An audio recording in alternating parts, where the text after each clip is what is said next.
नमस्कार दोस्तों, स्वागत है आपका आज के मुख्य समाचार में, जिसमें सबसे पहली और बड़ी खबर में आपको बताएंगे कि भारत ने चीन को दिया तगड़ा झटका। जनवरी से नवंबर 2020 में बीजिंग से आयात घटाकर बढ़ाया गया निर्यात। इसी के साथ दूसरी बड़ी खबर में आपको बताएंगे कि पाकिस्तान में बिगड़े सियासी हालात, कल सभी विपक्षी सांसद और विधायक दे सकते हैं सामूहिक इस्तीफा। और तीसरी बड़ी खबर में जिक्र होगा कि लद्दाख में मजबूती से डटी और सतर्क है भारतीय सेना।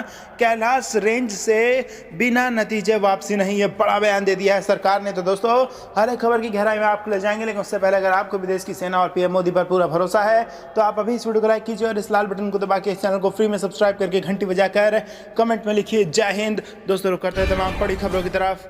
भारत ने चीन को दिया तगड़ा झटका। जनवरी नवंबर 2020 में बीजिंग से आयात घटाकर बढ़ाया निर्यात। जी हां दोस्तों, लद्दाख सीमा को लेकर छिड़े विवाद में भारतीय सैनिकों के शहीद होने के बाद भारत ने चीन के खिलाफ एक के बाद एक कई सख्त कदम उठाए। इस दौरान भारत ने चीन के साथ कई कारोबारी समझौते रद्द कर दिए तो सैकड़ों मोबाइल ऐप्स पर प्रतिबंध लगा दिया। अब भारत ने चीन को एक और तगड़ा झटका दिया है। भारत ने कुछ महीनों में चीन से आयात बहुत कम कर दिया है। यही नहीं, भारत ने चीन को निर्यात बढ़ा दिया है। बता दें कि भारत की ओर से चीन को 2020 के पहले 11 महीनों में किया गया निर्यात 16% बढ़ा है। हालांकि इस दौरान सीमा विवाद और कोरोना वायरस को लेकर दोनों देश कई बार आमने सामने आ चुके हैं। चीनी मीडिया के आंकड़ों के मुताबिक इसी दौरान भारत ने चीन से 13% कम आयात किया है। चीनी मीडिया ने दावा किया है कि राष्ट्रपति शी जिनपिंग की सरकार ने पूर्वी लद्दाख की वास्तविक नियंत्रण रेखा के गतिरोध वाले मामले का राजनीतिकरण नहीं किया, जबकि नई दिल्ली ने चीन से होने वाले आयात पर रोक लगा दी। वहीं चीनी सरकार के ग्लोबल टाइम्स ने कहा है कि महामारी के चलते भारत में डिमांड घटी है, इससे चीन का भारत को निर्यात काफी कम हुआ है। सोमवार को जारी सीमा शुल्क आंकड़ों के अनुसार चीन ने जनवरी से नवंबर 2020 तक भारत में करीब 59 अरब डॉलर के उत्पादों का निर्यात किया, जो 13% से कम है। इस साल पहले 10 महीनों में 16.2% की गिरावट के मुकाबले यह गिरावट थोड़ी कम हुई है। रुक करते हैं अगली खबर की तरफ। पाकिस्तान में बिगड़े सियासी हालात, कल सभी विपक्षी सांसद और विधायक दे सकते हैं सामूहिक इस्तीफा। जी हां दोस्तों, पाकिस्तान में इमरान सरकार विपक्षी दलों और जनता दोनों के निशाने पर है। विपक्षियों को जनता का भारी समर्थन मिल रहा है। लंदन में इलाज करा रहे पूर्व प्रधानमंत्री नवाज शरीफ ने कहा है कि इमरान सरकार देश की समस्याओं से भाग रही है। बिगड़ती आर्थिक स्थिति, महंगाई और बेरोजगारी पर काबू पाने के बजाय झूठा प्रचार करने में लगी हुई है। इधर मरियम नवाज ने संकेत दिया है कि 8 दिसंबर को सभी विपक्षी दलों के सांसद और विधायक सामूहिक इस्तीफे दे सकते हैं। पाकिस्तान मुस्लिम लीग नवाज के अध्यक्ष नवाज शरीफ ने एक वर्चुअल कॉन्फ्रेंस में कहा कि मौजूदा सरकार के कार्यकाल में अब देश के नागरिकों को अपने बच्चों की फीस भरना, घर का किराया देना और गाड़ियों में पेट्रोल डीजल भरवाना मुश्किल हो रहा है। इसके बाद भी इमरान सरकार झूठा प्रचार करने में लगी हुई है। नवाज ने इमरान के प्रमुख सहयोगी retired lieutenant general Asim Salim Bajwa पर आरोप लगाया है कि वह पाकिस्तान की जनता से धन बटोरकर अमेरिका में विलासितपूर्ण जीवन जीने के साधन जुटा रहे हैं। रुख करते हैं अगली खबर की तरफ। लद्दाख में मजबूती से डटी और सतर्क है भारतीय सेना। कैलाश रेंज से बिना नतीजे वापसी नहीं, सरकार। जी हां दोस्तों, पूर्वी लद्दाख के भयंकर ठंड की चपेट में आने के बीच सरकार ने सेना, नौसेना और वायुसेना को यहां मजबूती से डटे रहने और पूरी तरह चौकस रहने को कहा है और गतिरोध पूरी तरह खत्म हुए बिना कैलाश रेंज में पैंगोंग त्सो के दक्षिणी तट से वापसी की किसी भी संभावना से साफ इनकार किया है, जहां भारत ने चीन के सामने अपनी स्थिति मजबूत बना रखी है। शीर्ष सरकारी सूत्रों ने द प्रिंट को बताया कि मई में तनाव की शुरुआत के समय ही सशस्त्र बलों को किसी भी स्थिति से निपटने के लिए तैयार रहने को कहा गया था। उन्होंने यह भी कहा कि गतिरोध अनुमान से ज्यादा लंबे समय तक खींच सकता है और अगर अस्थायी सैन्य वापसी हो भी जाए तब भी हालात तनावपूर्ण ही बने रहने के आसार हैं। सूत्रों ने बताया कि चीन अपने उस आक्रामक तेवर के खिलाफ भारत की सशक्त प्रतिक्रिया से हैरान है, जो उसने बीजिंग को अमेरिका के खिलाफ एक महाशक्ति के रूप में स्थापित करने के लिए अपनाया और जो सीमा पर भारत का बुनियादी ढांचा तेजी से विकसित होने के खिलाफ प्रतिक्रिया का नतीजा भी है। सूत्रों ने कहा कि भारत अपनी तरफ से चीन के साथ कोई तनाव नहीं बढ़ा रहा है, लेकिन चीन को भी पता है कि भारत को दबाना आसान नहीं है। उन्होंने कहा कि भारत यद्यपि बीजिंग के साथ मैत्रीपूर्ण संबंध चाहता है, लेकिन वह रक्षा समेत सभी क्षेत्रों में मजबूती से डटा रहेगा। एक सूत्र ने कहा, सशस्त्र बलों और सत्ता में बैठे सभी लोगों को शौर्य और संयम का ही संदेश दिया गया है। चीनी आक्रामकता का मुकाबला पूरे शौर्य के संग करना है और इस मसले पर अपनी बात रखने के दौरान पूरा संयम बरतना है। सूत्र ने बताया कि यह संदेश सरकार में सभी को उस समय ही दे दिया गया था जब पहली बार तनाव सामने आया था। सूत्र ने कहा, इसमें कोई दो राय नहीं है, चीनी सेना बड़ी है, लेकिन अब तो चीन को भी पता चल चुका है कि भारतीय सेना कमजोर नहीं है। हम अपनी तरफ से तनाव बढ़ाना नहीं चाहते, लेकिन हम पर जबरन कुछ थोपने की कोशिश की गई तो भारतीय सेनाएं भी करारा जवाब देगी। मामला एक तरफा नहीं रहेगा। हमने सेना को दृढ़ता से डटे रहने और पूरी तरह सतर्क रहने को कहा है। उन्होंने किसी भी स्थिति में तत्काल जवाब देने की साहसिक क्षमता को भी दर्शाया है। रुक करते हैं अगली खबर की तरफ। अब तेजस्वी होंगे गिरफ्तार, जाएंगे जेल, नौकरी के नाम पर किसानों की हड़पी जमीन। जेडीयू। जी हां दोस्तों, बिहार में भले ही विधानसभा चुनाव खत्म हो गया हो और एक बार फिर से एनडीए की अगुवाई वाली सीएम नीतीश कुमार की सरकार बन गई है, लेकिन राजधानी पटना में सियासी गतिरोध थमने का नाम नहीं ले रहा है। कभी राष्ट्रीय जनता दल नेता तेजस्वी यादव एनडीए और जेडीयू पर हमलावर रहते हैं, तो कभी जेडीयू तेजस्वी को लेकर तीखे तंज कसती है। अब जेडीयू के नेता और पूर्व मंत्री नीरज कुमार ने तेजस्वी को लेकर बड़ी बातें कह दी हैं। सोमवार को उन्होंने अपने ट्विटर हैंडल से ट्वीट करते हुए लिखा कि तेजस्वी यादव की गिरफ्तारी भी होगी और वो जेल भी जाएंगे। इतना ही नहीं, नीरज कुमार ने कहा कि तेजस्वी यादव भ्रष्टाचार के वंशबेल है। ट्वीट करते हुए उन्होंने लिखा, भ्रष्टाचार के वंशबेल तेजस्वी यादव, आपकी गिरफ्तारी भी होगी, जेल भी जाएंगे, पर किसानों के लिए ढोंग दिखाने को नहीं, बल्कि इसका मसौदा तो आपने खुद तैयार किया है। जंगल राज के दौर में नौकरी के नाम पर किसानों की जमीन तरुण के नाम से लिखवाया, अब मचिया से चिचियाना बंद कीजिए। इससे पहले राष्ट्रीय जनता दल के नेता तेजस्वी यादव के खिलाफ एफआईआर दर्ज की गई थी। तेजस्वी यादव सरीखे कुल 18 लोगों के खिलाफ मामला दर्ज किया गया। इन नेताओं पर कोविड-19 महामारी के दौरान बिना इजाजत के गांधी मैदान के बाहर किसानों के मुद्दे को लेकर धरना प्रदर्शन किया था, जिसके बाद एफआईआर पटना पुलिस द्वारा दर्ज की गई। तेजस्वी यादव ने नेतृत्व में राजद और कांग्रेस ने शनिवार की सुबह को गांधी मैदान में किसानों के समर्थन को लेकर धरने पर बैठे थे। कोरोना का हवाला देते हुए नेताओं को प्रदर्शन करने की इजाजत प्रशासन की तरफ से नहीं दी गई थी, जिसके बाद तेजस्वी समेत अन्य नेताओं के खिलाफ प्राथमिकी दर्ज कराई गई। रुक करते हैं अगली खबर की तरफ। शर्मनाक दोहरा मापदंड, बीजेपी ने कृषि कानूनों पर विपक्ष को आड़े हाथ लिया। जी हां दोस्तों, किसान आंदोलन को लेकर वरिष्ठ बीजेपी नेता और केंद्रीय कानून मंत्री रविशंकर प्रसाद ने गैर बीजेपी दलों पर निशाना साधा है। उन्होंने कहा कि कृषि कानूनों का विरोध कर रहे कि किसान आंदोलन के नेताओं ने साफ कहा है कि सियासी दलों के नेता हमारे मंच पर न आए, लेकिन ये इसके बावजूद ये कूद रहे हैं। यह बात केवल किसान आंदोलन की बात नहीं है, चाहे शाहीन बाग हो या कोई अन्य सुधार हो, कोई भी विषय हो, ये सरकार के विरोध में खड़े हो जाते हैं। प्रसाद ने कहा कि विरोध के लिए विरोध ठीक नहीं है। उन्होंने कांग्रेस और राष्ट्रवादी कांग्रेस पार्टी सहित विपक्ष पर इस मामले में शर्मनाक अंदाज में दोहरे मापदंड अपनाने का आरोप लगाया है। रविशंकर प्रसाद ने कहा, आज जो हमारी सरकार ने किया, यूपीए के 10 साल में ये लोग यही कर रहे थे, अपने राज्यों में कर रहे थे। मैं डॉक्यूमेंट्स दिखाकर यह साबित कर सकता हूं। कांग्रेस ने वर्ष 2019 के अपने लोकसभा चुनाव के घोषणा पत्र के पेज नंबर 17 के पॉइंट 11 में कहा था कि Congress will repeal APMC act and will make interstate trade free of restriction, यानी कांग्रेस एपीएमसी को हटाएगी और इंटर स्टेट व्यापार को फ्री करने का काम करेगी। रविशंकर प्रसाद के अनुसार इस मामले में कांग्रेस नेता राहुल गांधी के भी कुछ बयान हैं। 2013 में राहुल ने सारे सीएम की बैठक बुलाई थी। उसमें कहा था कि किसान अपनी फसल सीधे कांग्रेस शासित राज्यों में बेच सकते हैं। प्रसाद ने कहा कि एनसीपी सुप्रीमो शरद पवार भी विरोध कर रहे हैं, लेकिन जब वे कृषि मंत्री थे तो उन्होंने सारे सीएम को चिट्ठी लिखी थी। 2 चिट्ठी दिखा रहा हूं, एक शीला दीक्षित को लिखी, दूसरी शिवराज सिंह चौहान को लिखी। इनमें लिखा है कि कृषि क्षेत्र में वृद्धि के लिए बड़े पैमाने पर निवेश चाहिए, इसके लिए निजी निवेश जरूरी है। इसमें मंडी कानून में बदलाव की जरूरत पर जोर दिया गया था। प्रसाद के अनुसार शरद पवार ने शेखर गुप्ता को इंटरव्यू दिया था, इसमें भी कहा था कि एपीएमसी एक्ट 6 महीने में खत्म हो जाएगा। करते हैं अगली खबर की तरफ। चाइना को जवाब देने की तैयारी, पहली बार यूएस फ्रांस के साथ युद्ध अभ्यास करेगा जापान। जी हां दोस्तों, चीन की बढ़ती दादागिरी के जवाब में जापान ने एक मजबूत प्लान तैयार किया है। जापान अगले साल अमेरिका और फ्रांस की नौसेना के साथ बड़े पैमाने पर युद्ध अभ्यास करने वाला है। खास बात यह है कि जापान ने इससे पहले इन दोनों देशों के साथ कोई त्रिपक्षीय युद्ध अभ्यास नहीं किया है, लिहाजा समझा जा सकता है कि दक्षिण चीन सागर में चीन के बढ़ते प्रभाव और मनमानी से जापान किस कदर आया है। जापान और चीन के रिश्तों में पिछले कुछ वक्त में ज्यादा तल्खी आई है। चीनी नौसेना और वायुसेना ने जापानी क्षेत्र में घुसपैठ की कोशिशों को भी अंजाम दिया है। अब जापान चीन के खिलाफ एक नई तिकड़ी बनाकर ड्रैगन को यह दर्शाना चाहता है कि उसकी हर हरकत का माकूल जवाब दिया जाएगा।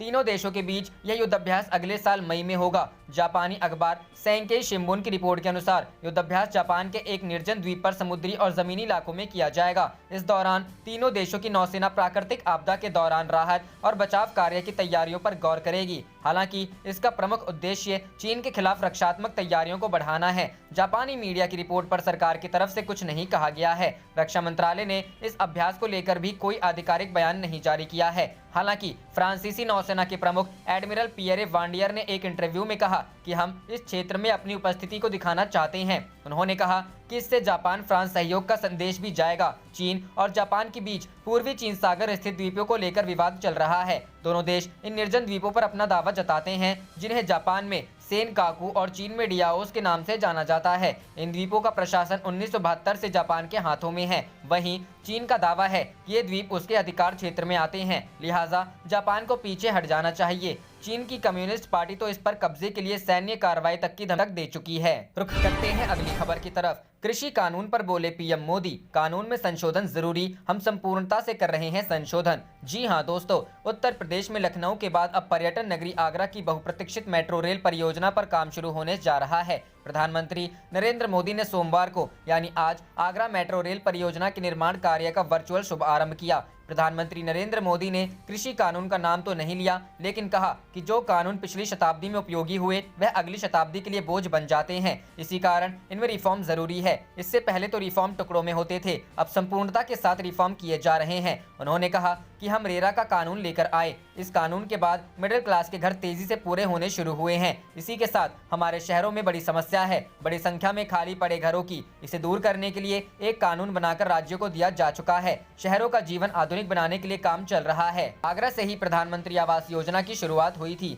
शहर के मध्यम वर्ग के लिए पहली बार घर खरीदने के लिए मदद की जा रही है। इसके लिए 28,000 करोड़ की मदद की जा चुकी है। इसी के साथ ही अमृत मिशन के तहत सिस्टम को अपग्रेड किया जा चुका है। प्रधानमंत्री ने कहा कि आज शहरी गरीब को मुफ्त इलाज मिल रहा है, मध्यम वर्ग को सस्ती दवा मिल रही है, बिजली से लेकर मोबाइल फोन तक खर्च कम हुआ है, एजुकेशन लोन पर ब्याज की दर कम हुई है, ठेली वालों को बैंकों से सस्ता ऋण मिल रहा है। यह ही तो सबका विकास है। पब्लिक ट्रांसपोर्ट से लेकर हाउसिंग तक काम हो रहा है। सभी बहन बेटियों तक सरकारी लाभ पहुंचा है। इस सब बातों की बारीकियों में जाएंगे तो वह आपको संतोष देगा। माताओं बहनों के इसी आशीर्वाद से मैं भाव विभोर हूं। पीएम मोदी ने कहा कि देश के श्रमिकों तथा किसानों का विश्वास हर चुनाव में दिख रहा है। 2-3 दिन पहले तेलंगाना, हैदराबाद ने अभूतपूर्व विश्वास दिया है। देशवासियों की छोटी से छोटी खुशी मुझे नए काम करने की हिम्मत दे रही है। प्रधानमंत्री ने कहा कि आगरा में स्मार्ट सुधार करने के लिए पहले से ही लगभग 1000 करोड़ के प्रोजेक्ट चल रहे हैं। पिछले साल एकीकृत कमांड एंड कंट्रोल सेंटर का उद्घाटन किया गया था, वह भी पूरी तरह से तैयार हो गया है।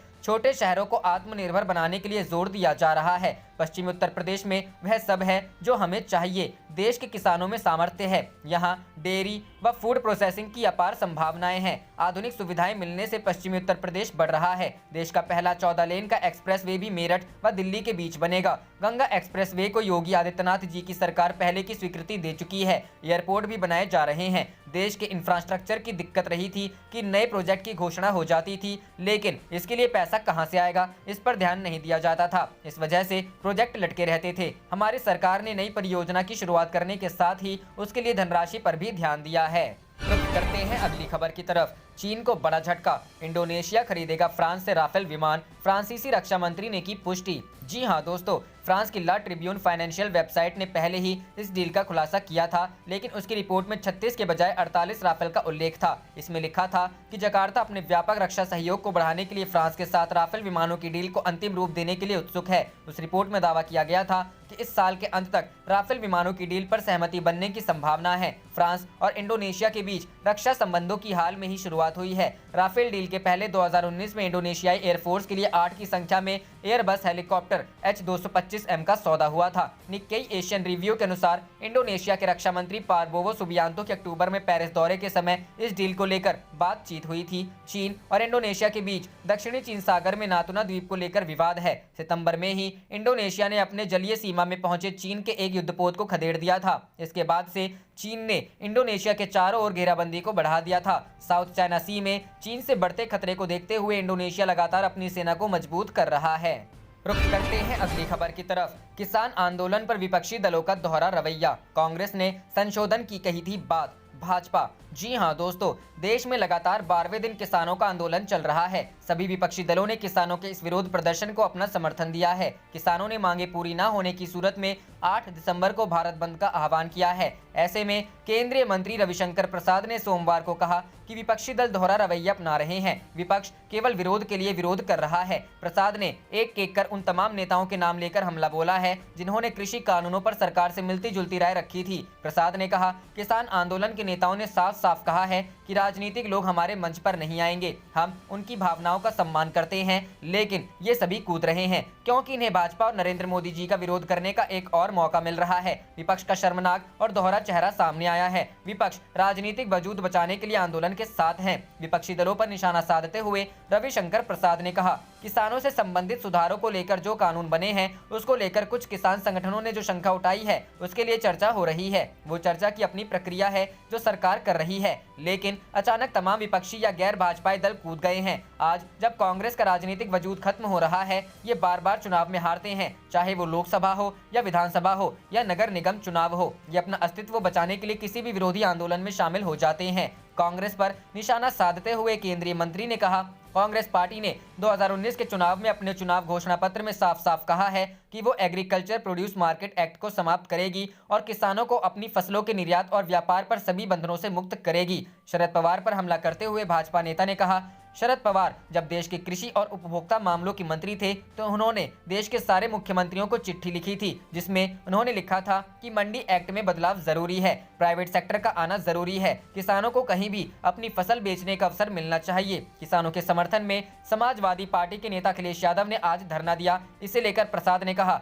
मैं अखिलेश यादव को याद दिलाना चाहता हूं कि Akhilesh ji, agricultural standing committee की रिपोर्ट आई है, उसमें आपके पिता मुलायम सिंह यादव भी सदस्य हैं। उन्होंने भी उस रिपोर्ट में साफ साफ कहा है कि ये बहुत जरूरी है कि किसानों को मंडियों के चंगुल से मुक्त किया जाए। दिल्ली के मुख्यमंत्री अरविंद केजरीवाल पर निशाना साधते हुए भाजपा सांसद ने कहा, नए कानून को 23 नवंबर 2020 को दिल्ली सरकार ने गजट करके नोटिफाई कर दिया था। एक तरफ आप विरोध कर रहे हैं, दूसरी तरफ नोटिफाई कर रहे हैं। रुख करते हैं अगली खबर की तरफ। अरुणाचल के नजदीक चीन ने किया 3 गाँव का निर्माण, ग्रामीणों को किया स्थानांतरित। जी हाँ दोस्तों, चीन ने बुमला पास से करीब 5 किलोमीटर दूर कम से कम 3 गांवों का निर्माण किया है जो कि पश्चिमी अरुणाचल प्रदेश में भारत, चीन और भूटान के बीच त्रिकोणीय जंक्शन के करीब स्थित है। इस क्षेत्र में भारत और चीन के बीच सीमा को लेकर विवाद है और यह नया निर्माण अरुणाचल प्रदेश की सीमा के साथ चीन के अपने क्षेत्रीय दावों को मजबूत करने की दिशा में एक महत्वपूर्ण कदम हो सकता है। चीन की गतिविधियों पर नजर रखने वाले ब्रह्म चिलानी का कहना है कि चीन अपने क्षेत्रीय दावों को मजबूत करने